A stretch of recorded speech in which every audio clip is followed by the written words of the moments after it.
မင်္ဂလာပါရှင်ယနေ့ကြာရောက်တဲ့အာဟာရဒါနအလှူကတော့ဦးသိန်းအေးဒေါ်မြင့်မြင့်စိန်သမီးမခိုင်ပန်သိန်းမိသားစုမှာဦးသိန်းအေးဤမွေးနေ့အလှူဖြင့်လှူဒန်းပေးသွားတာဖြစ်ပါတယ်ရှင်အထွေထွေစရိတ်အတွက်9သိန်းကျပ်ကိုလှူဒန်းပေးသွားပါတယ်တာရုပါရှင်ယခုလိုမျိုးအပေကံဒုက္ခိတတရိษံလေးများအပေါ်မှာကြီးစွာသောစေတနာထားပြီးလှူဒန်းပေးတဲ့အတွက်စေတနာရှင်မွေးနေ့ရှင်မိသားစုသည်လည်းကိုယ်စိတ်နှဖျားချမ်းသာချမ်းသာကြပါစေရှင်အနေရကင်းပေးရှင်ပါစေစီးပွားလက်လာပါများလဲပွင့်လန်းဝေစားကြပါစေရှင်အလုတ်ကင်ကြံစီများလဲအောင်မြင်ကြပါစေ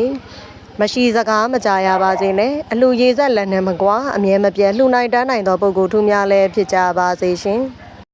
ရရှိပြီးသောစီစဉ်ရတနာဥစ္စာအပေါင်းတို့သည်လည်းတည်တံ့၍ပြန့်ပွားတိုးတက်ပါစေသူတော်ကောင်းများလည်းဆောင်ရှောက်ကြပါစေရှင်ရတနာရွှေငွေဥစ္စာပစ္စည်းများလည်းဝင်လာမဆဲတဲ့တဲ့ဖြစ်ကြ၍အိမ်အပြည့်ငွေရှမ်းပြီးကောင်းမှုကုသိုလ်များကိုလည်းဆင့်ကဲပြုလုပ်နိုင်ကြပါစေကောင်းသောဂုဏ်သတင်းများနဲ့မှွေပြန်ကြော်စောပါစေရှင်သူမျိုး၅ပါးဘေးကက်ကြီး၃ပါးဘေးရန်တို့မှလည်းကင်းဝေးကြပါစေလို့ကျမတို့ရွှေရောင်နှလုံးသားမိသားစုမှဆုမွန်ကောင်းတောင်းပေးလိုက်ပါတယ်ရှင်